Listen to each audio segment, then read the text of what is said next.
Nah, saya ulang sekali lagi bahwa kita ini akan belajar RabbitMQ. Nah, apa sebenarnya RabbitMQ itu?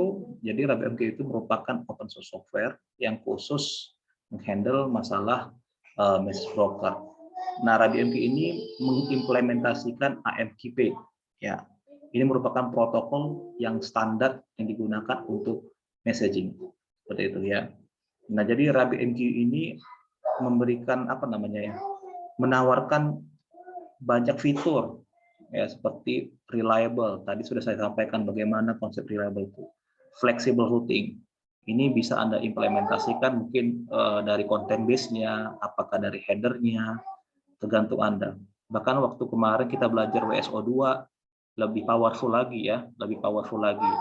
Di mana dia bisa sampai ke dalam-dalamannya seperti itu dari message itu sendiri. Bahkan dia bisa mengubah mengappend sebuah message di dalam message. Itu kalau Anda menggunakan ISP. Namun di RabbitMQ itu nggak bisa seperti itu. Nah, kemudian dia itu support clustering. Nah, clustering ini ada kaitannya dengan high availability dan juga federation. Jadi ada beberapa server ya, server RabbitMQ yang hidup.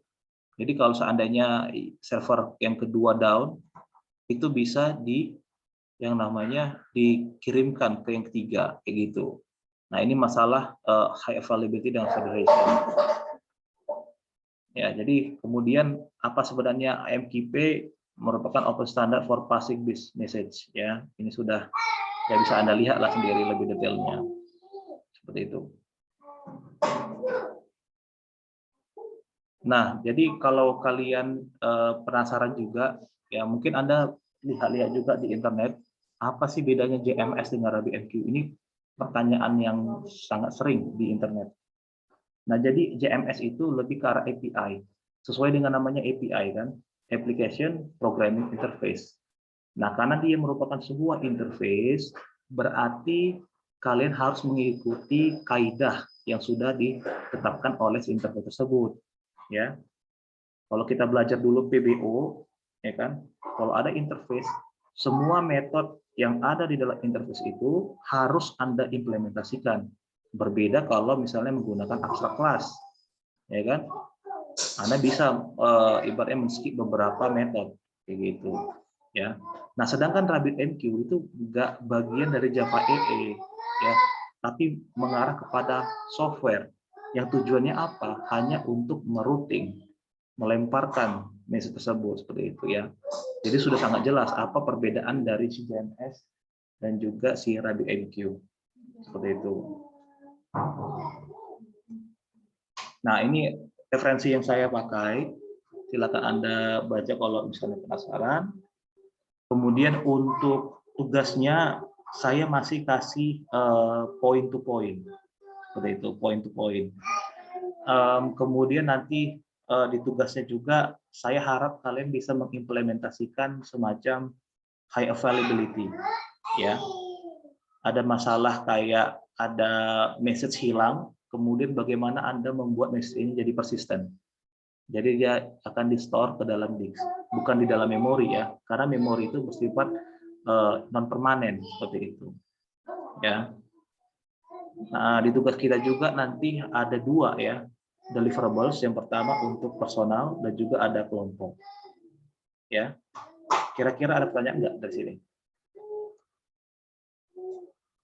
Izin bertanya, Pak. Ya, silakan. Tadi kan dari penjelasan Bapak, Pak, kalau misalnya sebuah consumer atau receiver itu sedang sibuk, maka pesannya itu akan tetap disimpan di message queue gitu kan, Pak. Jadi, Pak, ada nggak sih, Pak, dia jangka waktunya si message queue ini menahan pesan ini, Pak, atau dia bakalan hangus gitu, Pak? Bagus sekali pertanyaannya. Ada jawabannya ya. Itu dikonfigurasi. Konfigurasi di mana ya, Pak? Di message brokernya. Ada jawabannya.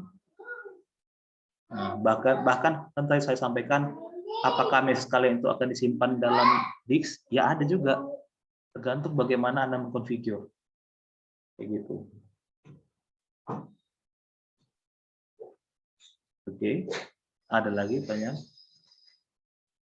Nah, jadi jadi poin di praktikum kita juga nanti adalah Anda itu harus bisa membuat message itu permanen di dalam disk. Kenapa itu? Karena nanti kalau misalnya Anda lihat dari praktikum kita, sengaja kita matikan si receiver-nya. Udah, kemudian kita up-kan lagi aplikasinya. Nah, jadi proses stop dengan up itu di tengah-tengahnya itu ada semacam ya hilanglah message kita. Ya. Satu atau dua message. Nah, bagaimana Anda menghandle ya message yang hilang itu gitu. Tentunya dari sisi si broker itu harus menyimpan ke dalam disk. Jadi ketika aplikasi si receiver atau consumer itu up ya hidup, maka dia langsung bisa di forwardkan, kemudian dia akan di delete. Itu ada konfigurasinya. Silakan nanti Anda ekspor. Oke.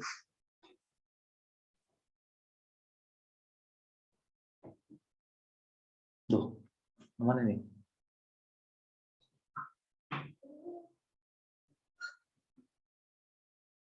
Oke, karena nggak pertanyaan, saya rasa pun sudah sangat jelas. Ini sangat menarik. Izin bertanya, Pak. Ya, silakan. Mungkin sambil share screen boleh, Pak? Ya, silakan. Saya stop dulu. Oh, saya ini ya, saya buat yang multiple. Oke, silakan. Iya.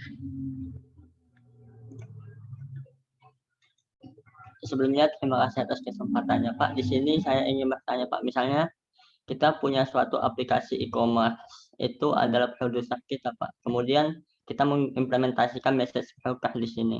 Betul. Nah, si e-commerce ini akan melakukan pembayaran, maka akan dan mengirim message ke message brokernya. Nah, di sini kita ada 3 layanan. Yang pertama itu yang menghandle pembayaran, yang kedua menghandle notifikasi. Bagaimana, Pak? Misalnya si kita sebagai kita akan melakukan pembayaran nih. Kita mau melakukan mengirimkan message-nya ke pembayaran, kemudian akan mengirimkan notifikasinya. Itu bagaimana ya, Pak, logiknya? Saya masih bingung. Apakah memang consumer ini hanya sebagai pasifnya hanya sebagai konsumer saja, apakah atau si konsumer juga bisa memproduksi message, Pak, begitu? Ya, bagus sekali ya. Nah, ini kan bisa dia timbal balik seperti itu. Nah, jadi sebenarnya kalau misalnya masalah notif dengan bayar itu terpisah ya. Jadi kalau seandainya Anda kirim, kalau saya bisa annotate, bentar ya. Jadi si e-commerce ini Anda bisa contohnya ke Tokopedia yang paling realnya ya. Ketika Tokopedia itu Anda pilih barang, betul ya? Anda pilih barang, kemudian Anda check out. Nah, ketika check out itu otomatis dia ke message broker. Betul ya? Kalau dalam message broker. Nah, dari message broker ini dia akan melihat isi dari message kalian. Nah, mungkin oke lah kali ini kita based on header. Dia akan ngasih tahu di headernya ini mengacu ke siapa. Ya, apakah untuk si bayar atau apa seperti itu. Ya, atau bahkan kalian bisa juga lewat queue name. Ya. Jadi si bayar ini, service bayar ini akan menerima semua pesan dengan catatan queue name itu adalah dimulai dari bayar. Nah, seperti itu ya.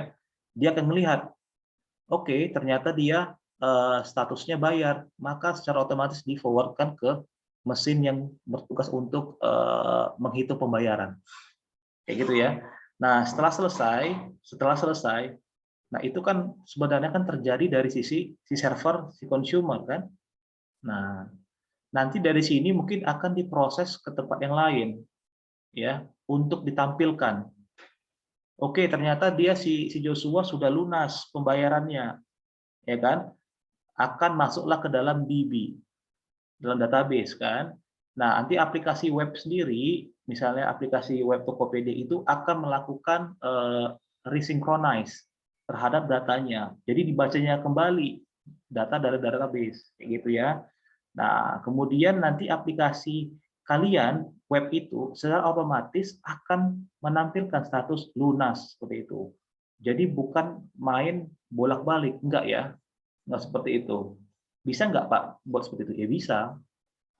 Nah, masalahnya kan nggak seperti itu, nggak efisien kan, nggak efisien.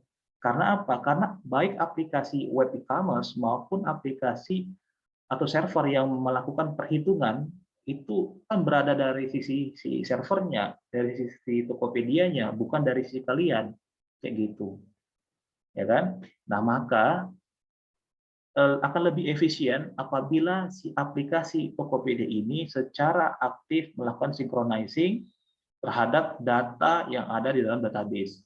Mungkin ada semacam status di dalam database ini, oke, transaksi ini sudah settled, silakan udah tinggal dikirimkan ke si customer seperti itu, ya, atau si pelanggan, kayak gitu loh. Jadi kan dari sisi kalian sendiri, misalnya si Joshua, kan dia hanya melihat web aplikasinya kan, ini web aplikasi Tokopedia kan, seperti itu, gitu loh.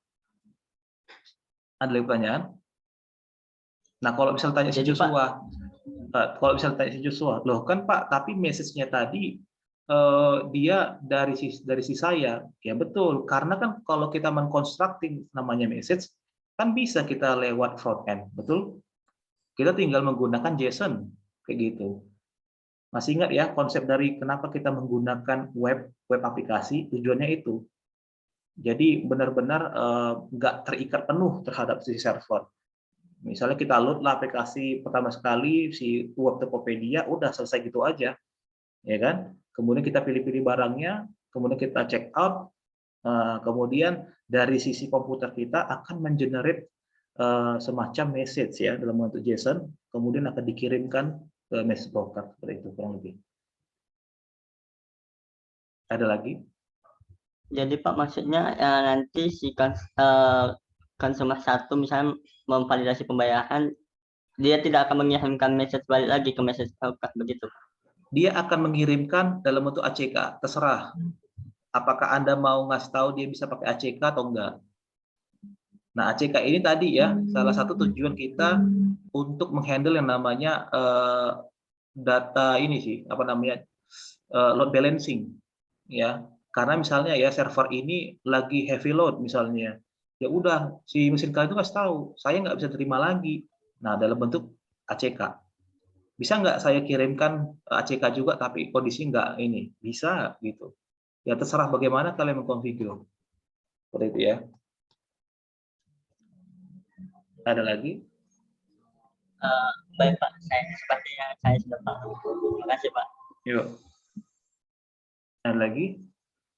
Nah, jadi kalian harus bedakan ya. Tadi itu yang disampaikan si Joshua itu sebenarnya di back end ya, sisi back end-nya. Makanya saya terus kasih tahu ke kalian. Beda roles-nya kalian kalau bekerja sebagai front end developer, beda sebagai back end. Jadi nggak ada hubungan di situ. Ya hubungannya apa antara front end dan back end? Hubungannya dari ya udah dari database. Si front end itu akan membaca data dari database. Udah cukup situ aja, kayak gitu. Nggak ada yang lain. Namun proses di dalamnya itu ada di back end. Bagaimana dia mengkalkulasi, bagaimana dia melakukan settling statement, apa namanya, ya transaksi, itu semua ada di back end. Jadi nggak nampak dia. Namun sangat krusial, kayak gitu loh. Jadi front end ini akan ya itu secara periodikal akan membaca data dari database kayak gitu ya. Nah, cara membaca kalian ini ya udah saya nggak mau langsung baca lewat database. Kalian menggunakan konsep apa namanya semacam konsep microservice ya silakan. Kayak gitu. Banyak cara. Jadi bisa kalau kalian menjadi nanti misalnya ya udah 8 tahun 10 tahun bekerja di dunia IT khususnya ini software developer, kalian tuh biasanya jadi naik jabatan menjadi software arsitektur. Nah, yang kayak gini kan nanti kalian pikirkan. Bagaimana dari sisi back end, bagaimana dari sisi front end, bagaimana misalnya kalian memadukan konsep-konsep kayak SOA, microservice itu semua kalian bisa tumpahkan ya tentunya kalau kalian sebagai software arsitek. Jadi menjadi software arsitek itu nggak hitungan cepat ya, nggak 5 tahunan, tapi 10 tahunan, 15 tahun baru bisa gitu loh. Karena memang harus melihat apa namanya secara keseluruhan bagaimana nanti sistem itu bekerja, kayak gitu. Oke, ada pertanyaan lagi? Izin Pak, Ya, silakan. misalnya tadi kan Pak, contohnya ini kan Pak, kita mengirim pesan melalui WhatsApp. Nah, Betul. jadi waktu kita kirim pesannya kan Pak ke penerimanya nanti, ternyata pesannya ini salah. Nah, terus kita mau menarik pesan itu kan Pak. Itu yang bertugas di situ juga Pak, message broker kah? Dan Betul. atau yang lain Pak? Dan Message broker. misalnya pesan yang terhapus itu, dia larinya jadi kemana Pak? Message broker. Jawaban message broker. Jadi kan tadi kan balik lagi ya, message broker itu kan bisa membuat itu permanen atau enggak, gitu ya. Nah, kalau seandainya kalian, ya asumsilah kita WhatsApp-an kan gitu kan, kemudian Anda tiba-tiba salah mengirimkan ke saya atau ke rekan kalian gitu kan, kemudian Anda hapus itu pesan kan, message-nya kan, maka nanti ketika Anda menghapus, itu sebenarnya dikirimkan data. Dia ngasih tahu ke broker bahwa ini harus dihapus. Ya, ketika dia misalnya ini harus dihapus, jika ada statement di situ, maka secara otomatis pesan itu dihapus dan itu nggak akan di-forward-kan lagi ke consumer, nggak akan gitu loh. Ya, begitu loh sistemnya dari ini messaging. Karena apa? Karena tadi itu sifat loosely coupled. Si produser dengan consumer itu nggak perlu tahu sama sekali, bahkan nggak kenal gitu loh, nggak sempat kenalan. Begitulah sifat loosely coupled di MON ini. Oke, ada Ya, lagi? Pak, makasih Pak. Ada lagi?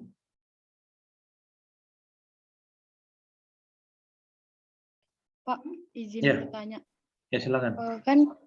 Kan tadi kan seperti yang pertanyaan Pratiwi itu tadi kan tentang pesan dihapus. Jadi Pak, kalau misalnya kan bisa juga kita kalau misalnya ngirim pesan dari WhatsApp, tapi udah 5 menit kemudian udah nggak bisa lagi terhapus, itu kayak mana? Maksudnya? Ya, itu gantung aplikasi kalian. Nah, itu kan kalau WhatsApp mungkin rules-nya seperti itu. Jadi kalau misalnya aturan yang kayak dibilang si Gladys ini 5 menit nggak bisa lagi dihapus, ya mungkin dari codingannya itu ya udah dipermanenkan aja, nggak bisa lagi dihapus seperti itu. Bahkan kayak email kita lah, kayak Gmail, kalau misalnya kita tiba-tiba salah gitu ya, masih ada kasih kesempatan beberapa menit untuk mendefernya. Jadi nggak sempat kirim, masih ditahan dulu dari server Google-nya, kayak gitu. Begitulah prinsipnya. Tergantung bagaimana settingan kalian lah sebenarnya di aplikasi. Oke. Terima kasih Pak. Yuk. Ada lagi?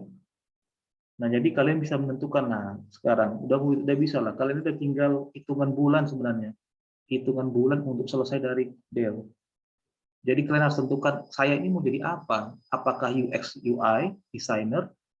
Apakah saya sebagai QA tester? Apakah saya lebih suka di belakang layar atau back end? Nah, itu tentukan. Dan Anda fokuskan ke situ. Ya. Jadi semua produk yang saya kasih, termasuk juga sama Pak Junaidi, itu benar-benar real kepakai. Jadi kalian taruh di CV, bahkan planning saya itu ya membuat kalian itu ada proyekan seperti ini mini ya, ada speak MVC, pakai Hibernate, nanti dicampur lagi dengan RabbitMQ itu sebagai apa namanya ya, sebagai semacam prototipe lah, prototipe kalian untuk kalian pasarkan diri kalian.